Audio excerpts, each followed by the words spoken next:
వి gold trusted gold buyers మీరు తాకట్టు పెట్టిన బంగారాన్ని విడిపించి ఈ రోజు ఉన్న మార్కెట్ ధరకు కొనబడును. డంప్ యార్డ్ తెచ్చి మా నెత్తిన వేయద్దు అంటున్నారు. మా నల్లవెల్లి ప్యారానగరు మా గుమ్మడిదల మండలం అంతా ఆగమైపోతుంది. ఆ డంప్ యార్డ్ ఇక్కడ వేస్తే మా భూగర్భ జలాలు కలుషితమైపోతాయి. ఈ చుట్టుపక్కల పర్యావరణం దెబ్బతింటుంది. మా పిల్లల ఆరోగ్యాలు దెబ్బతింటాయి. మాకు లేని రోగాలు వస్తాయి. ఆ నర్సాపూర్ చెరువు ఇవాళ పర్యాటకానికి చిరునామాగా ఉన్నటువంటి నర్సాపూర్ చెరువు రేపు పూర్తిగా కలుషితమైపోతుంది. మాకు ఈ గుమ్మడిదల మండలమే ఆగమవుతుంది కనుక ఈ డంప్ యార్డు వద్దు అని మీరు అంటున్నారు. నిజానికి గతంలో కూడా మీరందరూ కూడా అప్పుడు నా దృష్టికి మైపాల్ రెడ్డి అప్పుడు ఎమ్మెల్యే గారు కావచ్చు, మీ ఇక్కడ ఉండే మా గోవర్ధన్ రెడ్డి సీనియర్ నాయకులు కావచ్చు, మాజీ సర్పంచ్ నరసింహారెడ్డి గారు కావచ్చు, వీళ్ళందరూ వచ్చి ఇక్కడ వద్దని నాకు చెప్తే అప్పుడు నేను ప్రభుత్వంలో మాట్లాడి దీని పనులను ఆపించి అది ఇక్కడ జరగకుండా మేము చేసినాం. కానీ ఇప్పుడు ఎట్లా చేస్తుందంటే ఏదో ఎమర్జెన్సీ లెక్క అర్ధరాత్రి 12 గంటలకు వచ్చి ఊర్ల మీద పడి 100-150 మంది మగోళ్ళని ఎత్తుకపోయి సంగారెడ్డిలో పోలీస్ స్టేషన్లో పెట్టిండ్రు. ఒకటేసారి దొంగలు ఊరి మీద పడ్డట్టు 1000 మంది పోలీసు వాళ్ళు, 400-500 టిప్పర్లు రాత్రికి రాత్రి పనులు చేసి ఈ మొత్తానికి ఈ డంప్ యార్డ్ను పెట్టేటువంటి ఒక కుట్రను ఈ కాంగ్రెస్ ప్రభుత్వం చేస్తూ ఉంది. మీరు ఎక్కడైనా ఊర్లు లేని కాడ, ప్రజలు లేని కాడ, ఎవరికి ఇబ్బంది లేని కాడ పెట్టాలి. ఇక్కడే మీరు ప్రజల్ని అడగలే, ప్రజల అభిప్రాయం తీసుకోలే.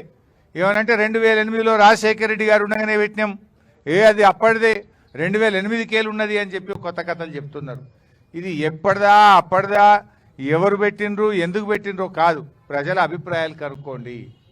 గుమ్మడిదల రైతులు అంటే ఆదర్శవంతమైన రైతులు, బంగారం లాంటి పంటలు పండించే రైతులు సంగారెడ్డి జిల్లాలో గుమ్మడిదల రైతులు. ఇక్కడ కూరగాయలు కానీ, పండ్లు కానీ, పాలు కానీ ఇక్కడ అద్భుతంగా మంచి పంటలు తీసేటువంటి రైతులు ఉన్నారు. 6 కాలం కష్టపడే మంచి రైతులు ఉన్నారు. ఇవాళ ఈ రైతులందరూ ఏం కోరుకుంటున్నారంటే మా నెత్తిన ఈ డంప్ యార్డ్ పెట్టకండి, మా ప్రజల్ని బతకనియండి అని చెప్పి ఇక్కడ ప్రజలు కోరుకుంటా ఉన్నారు. అందువల్ల మేము ప్రభుత్వాన్ని డిమాండ్ చేస్తున్నాం, తక్షణమే ఈ డంప్ యార్డ్ను రద్దు చేయండి.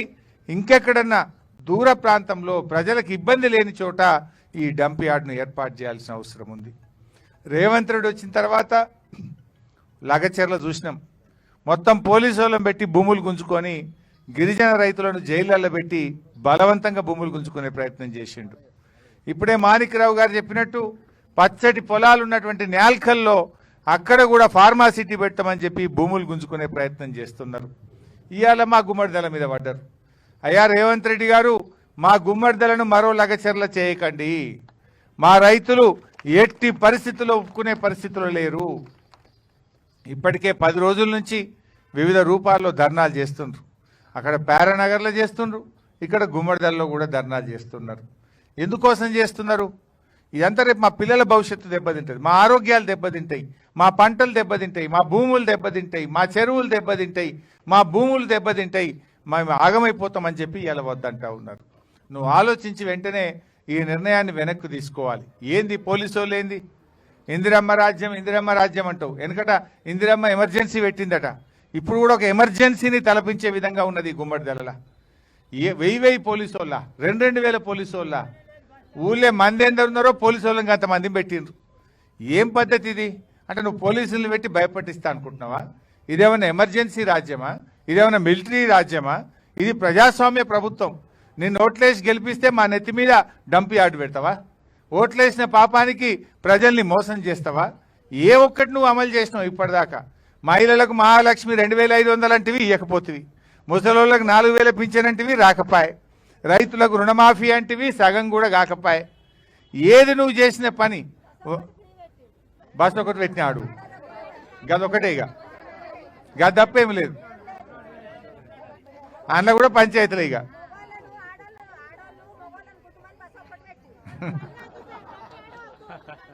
సో ఈ రకంగా ప్రజల్ని ఇబ్బంది పెడుతున్నావు. సో ఇప్పటికైనా మా గుమ్మడిదల అక్కా చెల్లెళ్ళు, అన్నదమ్ముళ్ళు, మా రైతుల అభిప్రాయాన్ని గుర్తుపెట్టుకొని తక్షణమే ఈ డంప్ యార్డ్ను ప్రజలకు ఇబ్బంది లేని చోట, గ్రామాలు లేనటువంటి చోట రైతులకు ఇబ్బంది లేని చోట పెట్టాలి తప్ప ఇక్కడ ఈ గుమ్మడిదలలో ప్యారానగర్లో పెట్టొద్దని ప్రభుత్వాన్ని మేము కోరుతా ఉన్నాం. తప్పకుండా మీ యొక్క అంశాన్ని రేపు అసెంబ్లీలో కూడా మాట్లాడతాం. రేపు మళ్ళీ అసెంబ్లీ బడ్జెట్ సమావేశాలు స్టార్ట్ అవుతున్నాయి. ఇలా మీరు ఎట్లా పోరాడుతున్నారు? ఓనాడు బర్రెలు పెట్టిండ్రు, ఓనాడు గొర్రెల్ని పెట్టిండ్రు, ఓనాడు మహిళలు కూస్తున్నారు, ఓనాడు పిల్లలు కూస్తున్నారు, ట్రాక్టర్ల ర్యాలీ పెట్టిండ్రు. వివిధ రూపాల్లో ప్రజాస్వామ్య పద్ధతిలో మీరు కొట్లాడుతూ ఉన్నారు. మీ పోరాటాన్ని రేపు అసెంబ్లీలో మాట్లాడతాం, ప్రభుత్వం మీద ఒత్తిడి పెంచుతాం. ఎయిర్ ఫోర్స్ వాళ్ళు కూడా చెప్తున్నారు, ఇట్లా ఎయిర్ ఫోర్స్ ఉన్న కాడ 10 కిలోమీటర్ల చుట్టూలో డంప్ యార్డ్ పెట్టద్దు, మా విమానాలకు పక్షులు అడ్డం వస్తాయి, మాకు ఫ్లయింగ్ జోన్ ఎఫెక్ట్ అవుతుంది అని ఎయిర్ ఫోర్స్ అకాడమీ వాళ్ళు కూడా చెప్తున్నారు. ఎయిర్ ఫోర్స్ వాళ్ళు కూడా ఇక్కడ డంప్ యార్డ్ పెట్టొద్దు అని చెప్పి కలెక్టర్ గారికి లెటర్ ఇచ్చిండ్రు. మరి ఎయిర్ ఫోర్స్ వాళ్ళు పెట్టినా కూడా నువ్వు స్పందించవా? ఇవాళ ఈ గుమ్మడిదల వాళ్ళు అప్పుడే ఎయిర్ ఫోర్స్ దిండిగల్ అకాడమీ పెడితే వీళ్ళ భూములన్నీ పోయినాయి. ఆ రోజుల్లో 15,000 ఎకరాల భూములు పోయినాయి. ఆ ఎయిర్ ఫోర్స్ అకాడమీ పెట్టి అట్లా పరిశాన్ చేస్తుంది.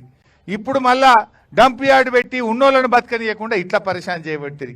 సో ఇప్పుడు ప్రజల అభిప్రాయం చూసినా, ఎయిర్ ఫోర్స్ అకాడమీ అభిప్రాయం చూసినా, ఏ రకంగా చూసినా డంప్ యార్డ్ ఇక్కడ పెట్టడం అనేది శ్రేయస్కరం కాదు.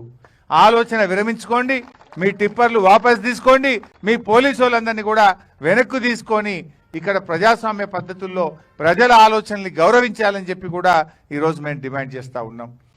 ఇప్పటికైనా నువ్వు కళ్ళు తెరవక మొండిగా పోతే మాత్రం నీకు తగిన శాస్తి తప్పదు. రేపు మరి నువ్వేం శాశ్వతం కాదు, నువ్వేం పర్మనెంట్ కాదు. కానీ ఇట్లా నువ్వు నీ చేతుల అధికారం ఉందని పోలీసు వాళ్ళని పెట్టో, మిలిటరీని పెట్టో బలవంతంగా పనిచేయదు. కోర్టు ఆర్డర్ ఇచ్చింది కదా, కోర్టు ఆర్డర్ ఇచ్చినాకనే బుద్ధి రాదా నీకు? హైకోర్టు చెప్పినాక కూడా పనులు ఎట్లా కొనసాగిస్తావు? హైకోర్టు పనులు ఆపండి అని చెప్పింది. ఒక్కసారి కాదు 2 సార్లు చెప్పింది. ఇవాళ కోర్టు చెప్పిన తర్వాత మీరు పనులు ఎట్లా ఎందుకు ఆపరు? పనులు ఎట్లా కొనసాగిస్తారు? మీరు ఇంకా బోర్లు వేస్తున్నారు అక్కడ, ఇంకా రోడ్లు వేస్తున్నారు అక్కడ. ఎట్లా రోడ్ వేస్తారు? హైకోర్టు యాజ్ ఇట్ ఈజ్ ఆపండి, సర్వే చేయండి, ప్రజల అభిప్రాయాలు తీసుకోండి, ఈ ఎయిర్ ఫోర్స్ అకాడమీ ఇచ్చిన అభిప్రాయాన్ని దృష్టిలో పెట్టుకోండి అని కోర్టు చెప్పినాక కూడా మీరు ఇంకా కూడా రోడ్లు వేస్తూ ఉన్నారు. తక్షణమే ఆ రోడ్డు పనులు ఆపాలి. నేను అడుగుతున్న జిల్లా కలెక్టర్ గారిని, రేపు మీరే బాధ్యత వహించాల్సి ఉంటుంది. రేపు కోర్టు నిన్నే హైకోర్టుకు పిలుస్తుంది. రేపు కలెక్టర్గా హైకోర్టు ఆర్డర్ను అమలు చేయకపోతే ఆ బాధ్యత కలెక్టర్ గారి మీదనే ఉంటుంది. నేను హెచ్చరిస్తా ఉన్న సంగారెడ్డి జిల్లా కలెక్టర్ను, హైకోర్టు ఉత్తర్వులను గౌరవించండి, ఆ రోడ్డు పనులను వెంటనే ఆపాలని చెప్పి నేను జిల్లా కలెక్టర్ గారిని హెచ్చరిస్తా ఉన్నా. అదేవిధంగా జిహెచ్ఎంసీ కమిషనర్ గారు, రేపు మీరు కూడా రెస్పాన్సిబుల్ అవుతారు. బలవంతంగా మీరు పనులు జరిపి ఈ ప్రజల్ని ఇబ్బంది పెట్టద్దు. రేపు హైకోర్టులో మీరు బోన్లో నిలబడాల్సిన పరిస్థితి వస్తుంది. జిహెచ్ఎంసీ కమిషనర్ కానీ, అదేవిధంగా జిల్లా కలెక్టర్ గారు కానీ రేపు కోర్టుకు కూడా పోవాల్సి వస్తుంది. జాగ్రత్త అని చెప్పి కూడా జిల్లా కలెక్టర్ను, జిహెచ్ఎంసీ కమిషనర్ గారిని కూడా నేను హెచ్చరిస్తా ఉన్నా. కోర్టు ఉత్తర్వులను గౌరవించండి, దయచేసి రోడ్డు పనులు ఆపండి, ఇక్కడున్న టిప్పర్లను పోలీసు వాళ్ళందరినీ కూడా వెనక్కు తీసుకొని పోవాలని చెప్పి కూడా నేను ఈ సందర్భంగా కోరుతా ఉన్నా.